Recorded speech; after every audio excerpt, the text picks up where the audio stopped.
Good evening. I'm Dan Rothard, top student athlete recruiting. We'll start here in another 30 seconds or so. I'll let a few more people jump on. Thanks for your patience.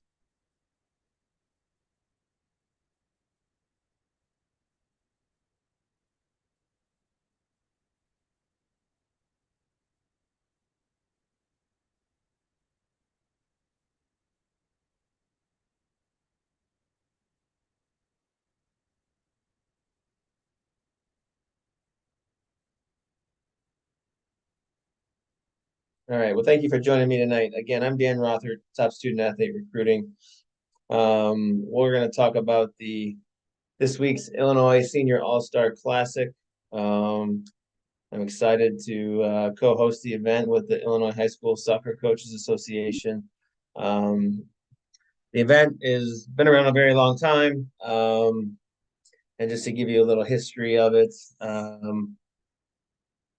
about I used to go to it. I coached college soccer for 25 years. I was a long time college soccer coach. Um, Most of my career was at Loras College in Dubuque, Iowa, right across the river from Illinois. I recruited a ton of Illinois players. I recruited at the Illinois Senior All-Star Classic every year and always pulled some great players out of it. And it was a must attend for college coaches.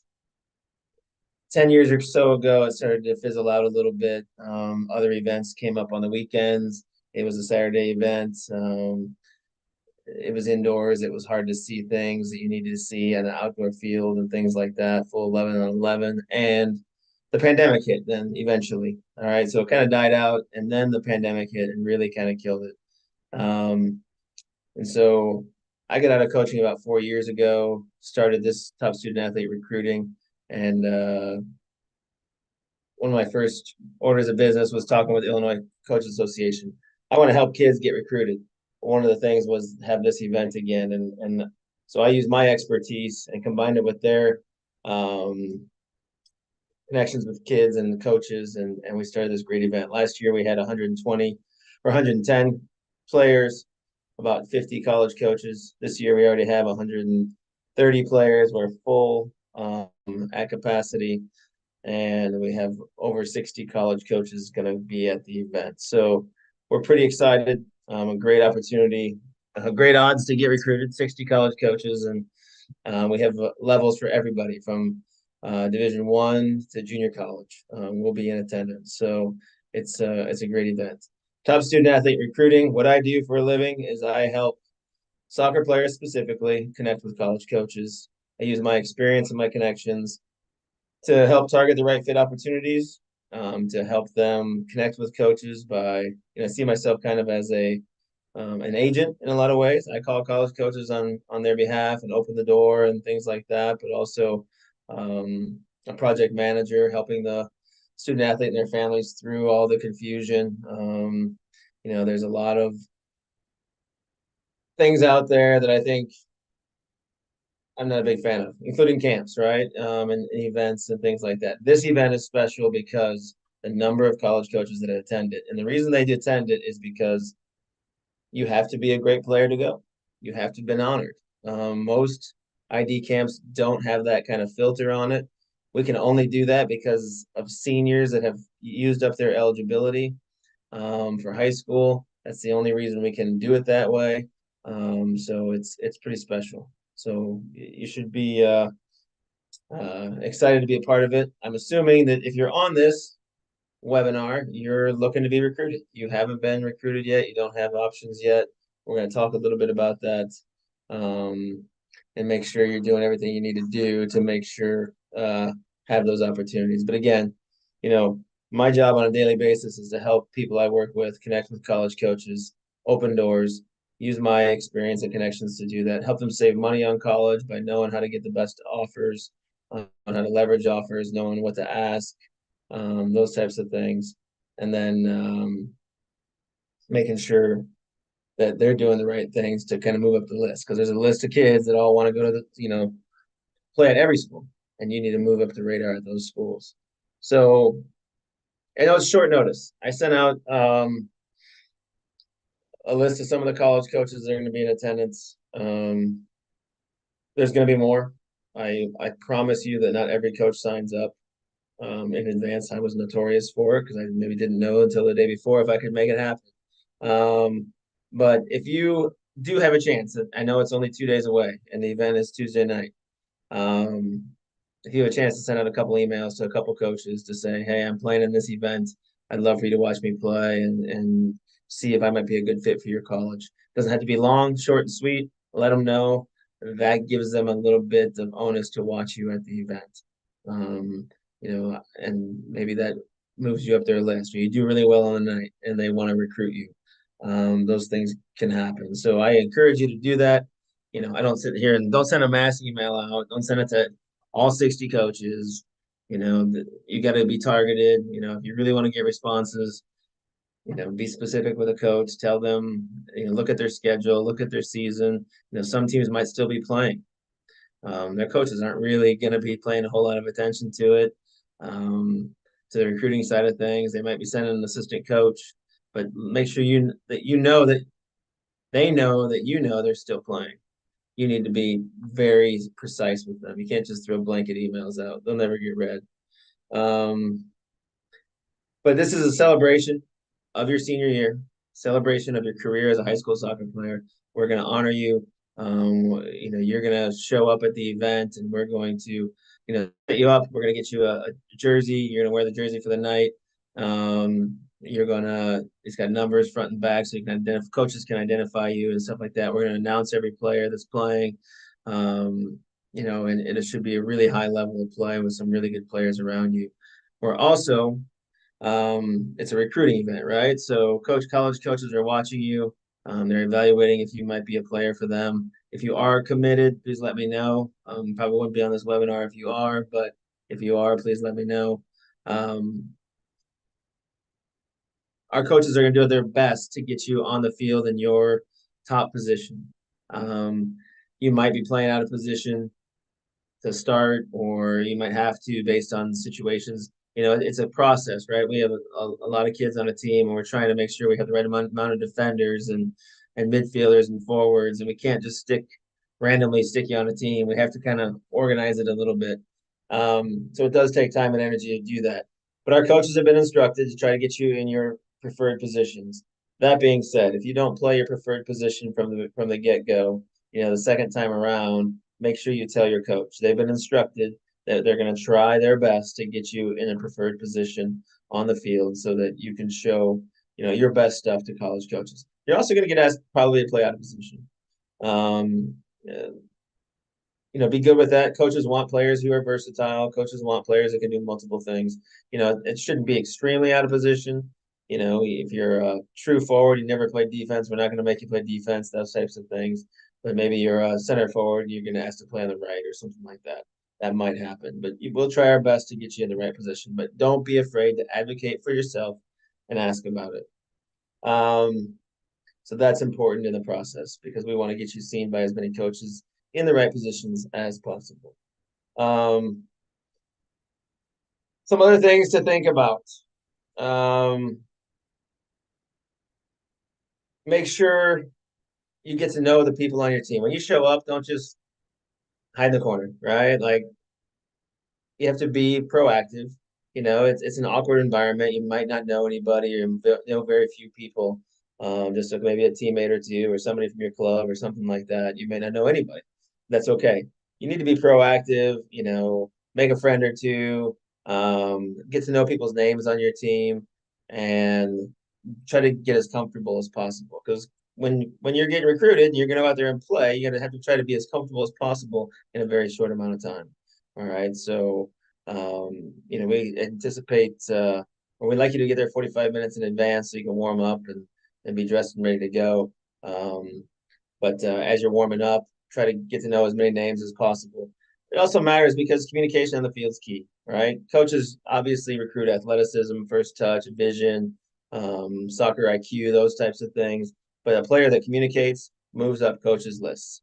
I promise you. If you're a good communicator, it's going to be noticed, and it may move you onto the radar with a coach faster. I mean, if you watch a college game, and that's what I do for a living, is watch games and I'm at games. The the great teams are fantastic communicatively. So make sure you're doing that stuff. Um, coaches can tell in 5 to 10 minutes if a player is good enough for them or a player they want to recruit.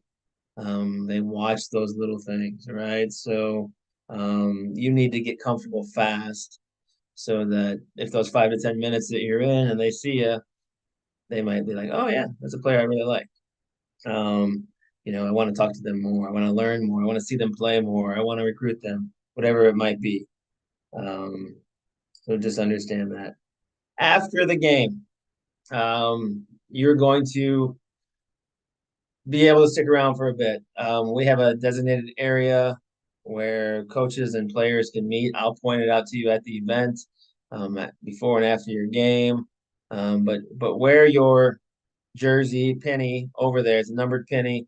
You'll take it off afterwards. You get a T-shirt after the event too to take with you. But wear your jersey with the number to that area. Now it might be, it's supposed to be a beautiful day Tuesday, high of 60.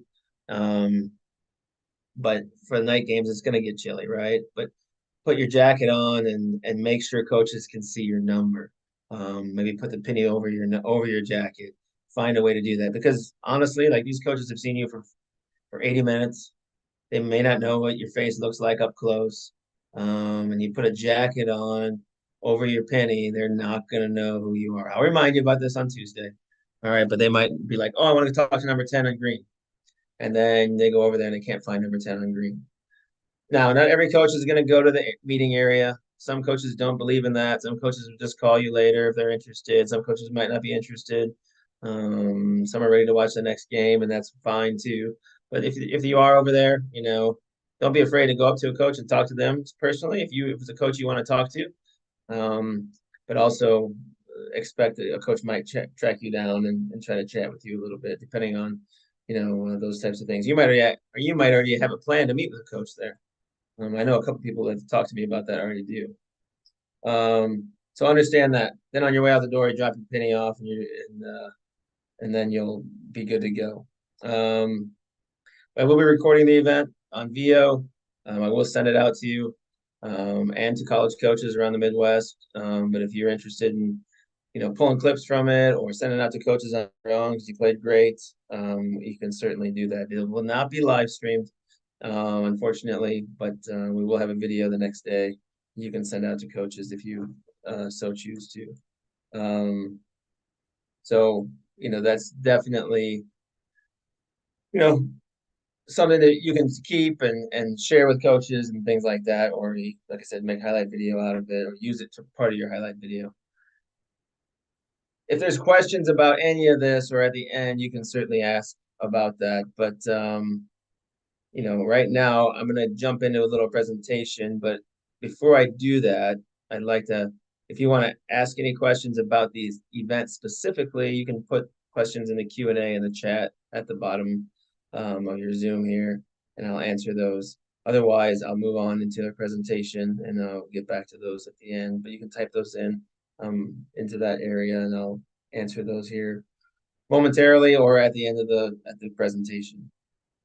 Like I said, what I do for a living, I help college soccer prospects and college coaches connect for right fit opportunities. All right, there's a lot of people that say, "Oh, I want to play Division I, or I want to play this at this type of school." All right, and you can't play there if the coach isn't recruiting you, if they're not interested, right? And so my goal is to help them find right fits. I can tell levels of play very quickly. Coaches trust me. I've been doing this for 4 years, but I've been a college coach for 25 years. Coaches trust me in my understanding of levels of play, and they listen to me. I don't bark up the wrong tree. I can't bark up, I can't call Clemson for a player if the player is not good enough to play at Clemson. I say them because I was watching the ACC championship today, but that's important in my business, right? But I do have a lot of success landing players at the levels that are appropriate for them. So we'll talk about what to expect. We talked about that. You want to show your ability to coaches, right? You want to get more interest. It is not too late to get recruited, all right? But it is go time. And so if you're using this event, use it. Some of you are using it to get more interest. Maybe you have some schools interested, but you want others. Some might just be getting started. Some want to show their ability to select coaches, depending on who those schools are. And some just want to go and have fun, and that's fine too. And see if anything happens out of it. Like I said, I was a college coach for 24 years, but I've been doing this for 4. Um, had a lot of success, won a lot of soccer games, won a lot of championships, went to a lot of NCAA tournaments, was in the Final Four 5 times. One of the winningest coaches in men's and women's college soccer history. So I have a lot of success, but recruiting was my thing, right? That's my teams were great. My I coached at Loras College most of my career. We were Division III. We could beat Division I teams. We did beat Division I teams all the time. So I use that experience now to help these players. There's some other things that are challenging right now in the recruiting process, and so a lot of my seniors still haven't landed that I'm working with, on a one-on-one basis. Part of it is the extra year eligibility because of COVID. Every player in the country got an extra year of eligibility after 2020 or in the 2020 season because they didn't really have a season that year. They played a couple scrimmages or games that didn't really mean anything. You know, because they got that extra year eligibility, they get 5 years to play. They still have one more year to play.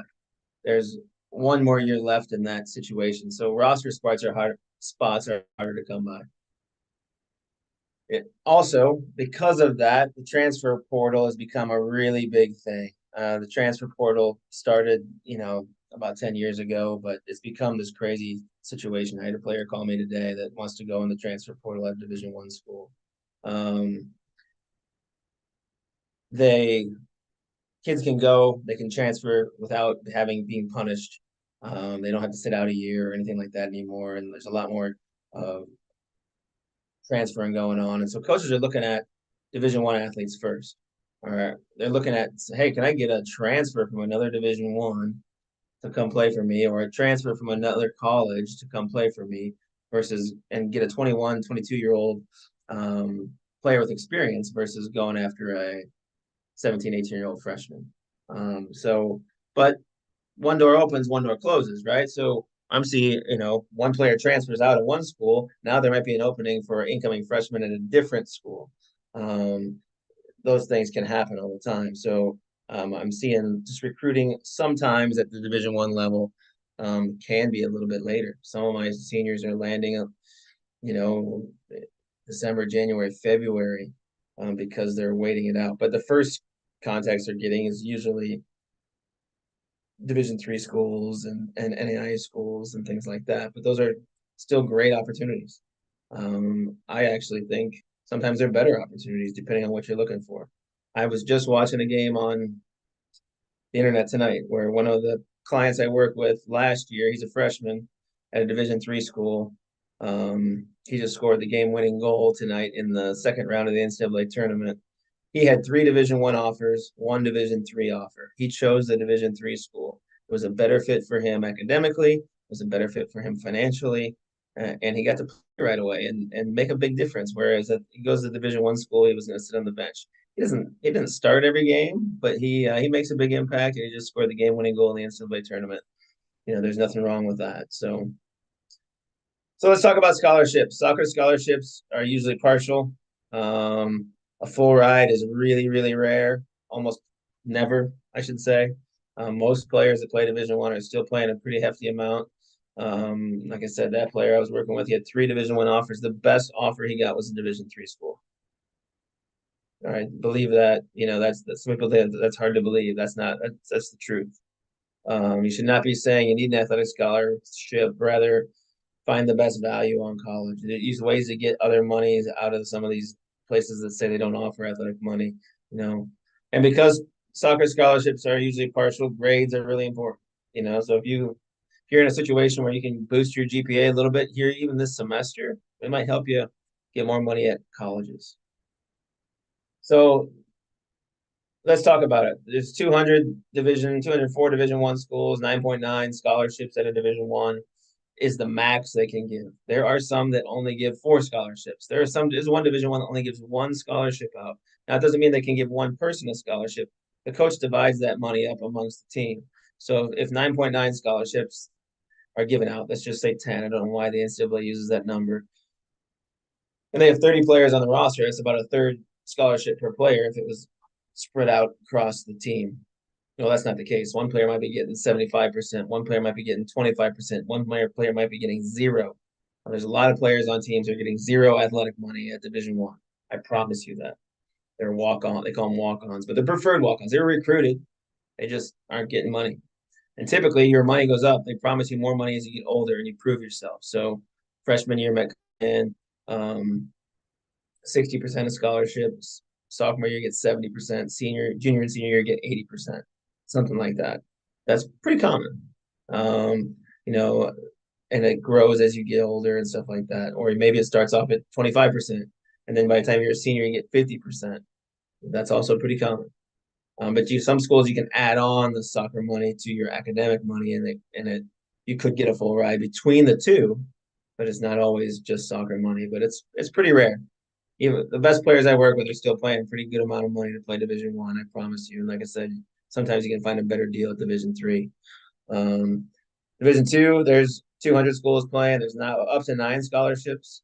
Division III, there's 400 schools playing. There's no scholarships, but they can give. Sometimes they give more money. Sometimes they're in-state schools. Sometimes whatever it might be. There's ways to get the cost down. NAIA is National Association of Intercollegiate Athletics. There's several NAIA schools coming tomorrow night. They can give scholarship money. They can give up to 12 scholarships. So they can sometimes even give more than, a Division I. And then there's junior colleges. There's junior colleges there tomorrow or Tuesday night too, because like there's schools for everybody that should be at this event, and they can give a really good amount of money, and sometimes their cost and entry point is a lot cheaper, and it can be really good soccer. So there's a lot of opportunities out there. So don't get caught up in the division. That's all I'm saying. Most people think Division I's the best, then Division II, then Division III. And yes, Clemson and North Carolina and those types are the best. There's no question. All right. But when you're talking smaller Division I's or mid-majors, as they call them, a lot of times a D3, a really good Division III can put up a fight. There's bad teams in those divisions too. There's bad Division I's. There's bad Division III's. All right. And sometimes Division III gets a bad rap because if someone from your club went to a bad Division III and that just gives it a bad name, for you. But there's really, really good levels at all levels. And the number one team in Division II played the number one team in Division I last year, and the number one team in Division II won 3-2. Nobody would expect that.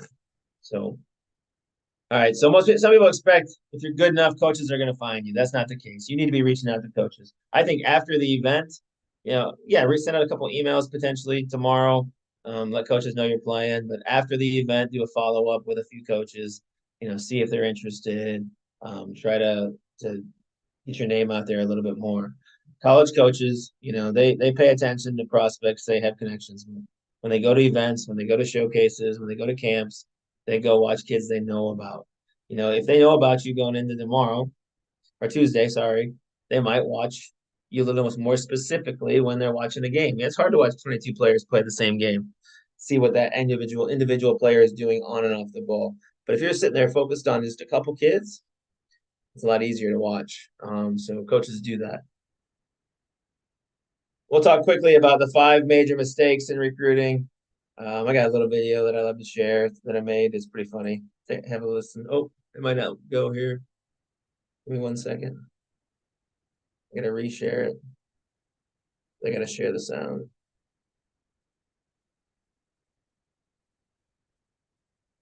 Are you going to play in college? Yeah, probably D1. That's cool for who? Either North Carolina or Duke. Maybe Wake Forest or State if I have to. I'm not sure yet.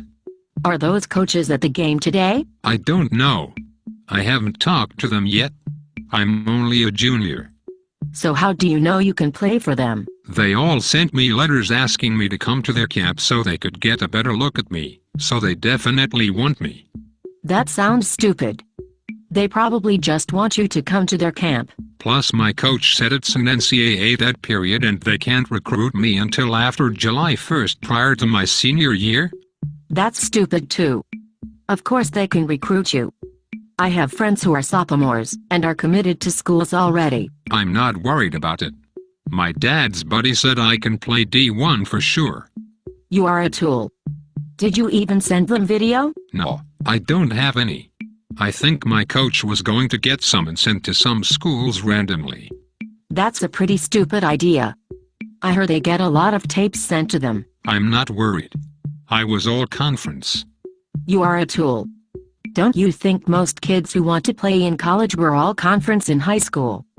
Do you have good grades? I have a 2.5, and that's all I need to be eligible. You are getting dumber the more I talk to you. What if you can't get into a school with that? Or what if the coach prefers athletes with better grades? But I'm really good.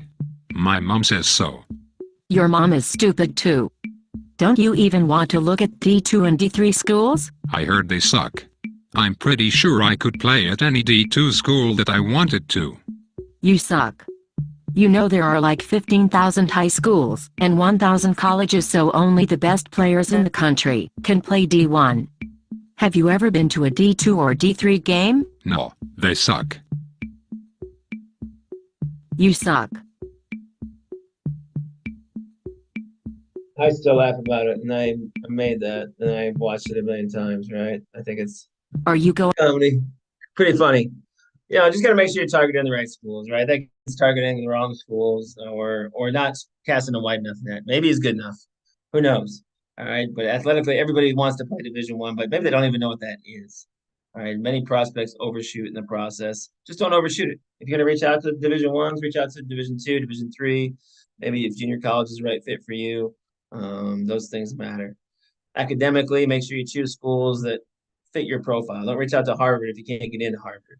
And that was a pet peeve of mine. If someone reached out to my school, but they couldn't get in, they never even looked at the academic profile of the school. It was going to be a waste of time for me as a coach. And then financially, make sure you're targeting options that are really good options for you. And look at different options. I get people all the time, I'm not going to look at Division 3. It's too expensive. Telling you, I've had kids look at Division 1 and they get better deals at some Division 3 schools. It can happen. That stuff is out there. So don't believe everything you hear. Like I hear all the time, we should go to camps. I hate camps. I'm gonna be honest with you. Like I think camps, I haven't seen too many kids get recruited out of camps. I'm just gonna tell you that, right? And I've been doing this a very, very long time. Typically, maybe if they had a connection, they knew what was going on with the coach, they had a connection with the coach, or they've been actually invited to specifically be seen at that camp because they can't be seen any other way, then maybe. I don't really consider this a camp. This is a unique opportunity, all-star event that is pretty well attended, obviously. So listen to where you're getting interest. If you're getting calls from a bunch of Division 3 schools and you're not hearing anything from Division 1 schools, you're probably a Division 3 level player. Yeah, listen to the marketplace, right? Like you can't force your way on a roster. You can certainly stretch and reach for it and try. And maybe you're a late bloomer, and I've seen it. I've seen kids peak their senior year, or they hadn't hit their peak, and they really improve, and they make a run at it, and they keep trying. But go down the road with the schools; they're going down the road with you too. And you gotta go where you're loved, right? Like if you try to force your way on a roster at a place that doesn't really want you, you're not gonna have a great experience. But if you go where you're loved and they want you, it can make an amazing 4-year experience. It actually might just be a better place for you academically, athletically, socially. You got to have a plan A, B, C, D. My goal when I work with players in one-on-one is I want you to have 5, 6, 7 options. So in the end, you can decide based on your priorities, right? Could be different divisions. It could be different costs. It could be whatever it is. We want to have a plan A, a plan B, a plan C. And if plan A doesn't work out, we want to have other options. Again, the college coaches decide if you're recruitable or not. No one else. Or not your mom, not your dad's friend, stuff like that. Camp invite emails really don't mean anything. you know, make sure you're having a real conversation back and forth with the coach and try to get on a phone call as soon as possible. Hey, coach, thanks for the email and the camp invite. I'd love to jump on a call.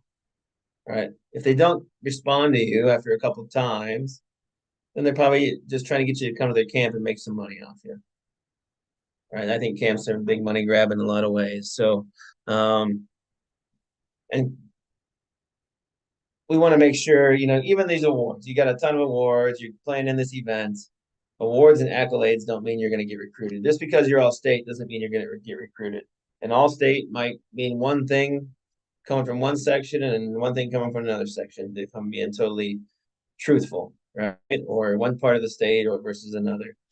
It's a great honor. I'm not playing down the honor at all, but it doesn't mean you get recruited because you were named all state or all sectional. You have to be good for that coach, right? You have to be the right player for them.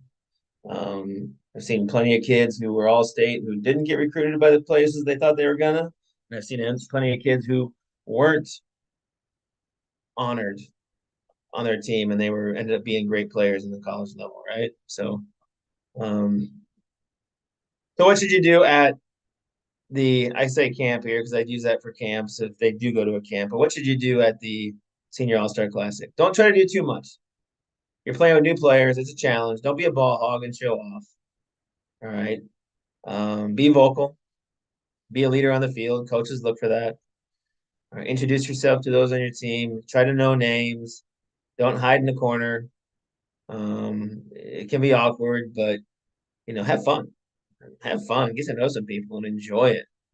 Like I said, wear your penny the whole time so coaches can identify you, especially afterwards. Have good body language. If you make a bad play or a teammate makes a bad play, just go with it. Be adaptable, might be able to play out of positions, and like I said, don't be shy and introduce yourself to people. That's a big part of the day. It's going to help you be better and all of that stuff. If you do need a highlight video and you don't have a great video from the season, you might be able to take some of this. If you need help making a highlight video because you want to get out in front of more coaches, it's one of the things that I do here at Top Student Athlete Recruiting is make highlight videos and help people make highlight videos. So if that becomes a need, you can look me up for that. If down the road you need some help in this process, and you want more help to help connect with different coaches or find opportunities that are good fits for you, or even just know that your level of play, ask me or reach out to me, and I can maybe start working with you or at some capacity. We can talk about that after the event if that becomes the case. But I'll send out some follow-up emails. But if there are questions about the event or questions in general, put them in the chat or the Q&A right now. Otherwise, I'll see you Tuesday night. Supposed to be nice, 60 degrees. That's not too bad. Otherwise, thanks for joining me. And I'll just stick around here and just see if any questions pop up, and we'll go from there. You can email me individually as well or send me a text.